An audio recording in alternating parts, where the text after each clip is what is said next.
ফয়জুল ভাই আমাদের একাধিক উপদেষ্টা বলেছেন এখানে আপনার অবশ্যই পুনর্বিবেচনার অবকাশ রয়েছে এবং আমি আসলে যখন বিদেশে ছিলাম আমি আইনটা প্রণয়নের সাথে সরাসরি যুক্ত ছিলাম না।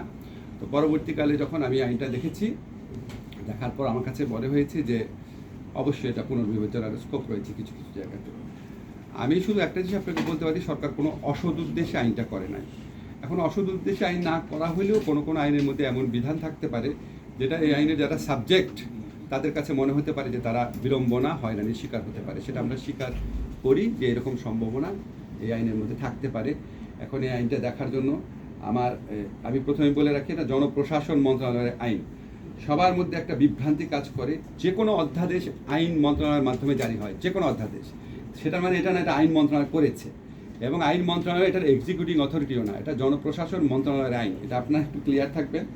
আমাদের কোনো শুধু আনুষ্ঠানিকভাবে জারি করতে হয় গেজেট নোটিফিকেশন, এটা ছাড়া আমাদের কোনো কাজ ইনভলভমেন্ট এখানে ছিল না। এখন কমিটির প্রধান হিসাবে আমাদের কমিটিতে আমাদের ফয়জুল ভাই রয়েছেন, অত্যন্ত সিনিয়র এবং অত্যন্ত যোগ্য একজন উপদেষ্টা। আপনারা জানেন ওনার সম্পর্কে, উনি একজন অত্যন্ত দক্ষ আমলাও ছিলেন। আমাদের ক্যাবিনেট সেক্রেটারি উনি অত্যন্ত দক্ষ একজন আমলা রয়েছেন, ওনারা থাকবেন। আমরা আজকে 4টার সময় মিটিংয়ে বসবো। আমরা মিটিংয়ে বসে আমাদের সরকারি কর্মচারী ভাইরা আমাদের যে দাবিগুলো দিয়েছিল, কাগজগুলো আমার কাছে আছে, সেগুলি আমরা কী কী বিবেচনা করব, কীভাবে করব সেটা ঠিক করব। ঠিক করার পর ইনশাআল্লাহ যত তাড়াতাড়ি সম্ভব আমরা একটা রিপোর্ট উপদেষ্টা পরিষদের মিটিংয়ে তুলব। আমাদের কিন্তু রিপোর্ট প্রস্তাব, আমরা সিদ্ধান্ত নেওয়ার মালিক না। আপনারা জানেন কমিটি সিদ্ধান্ত নেয় না।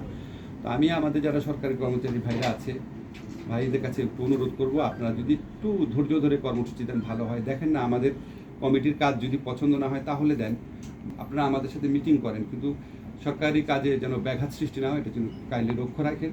আমাদের অন্তত কমিটির রিপোর্ট হওয়া পর্যন্ত, সিদ্ধান্ত হওয়া পর্যন্ত অন্তত এগুলি জিনিস লক্ষ্য রাখেন। তারপর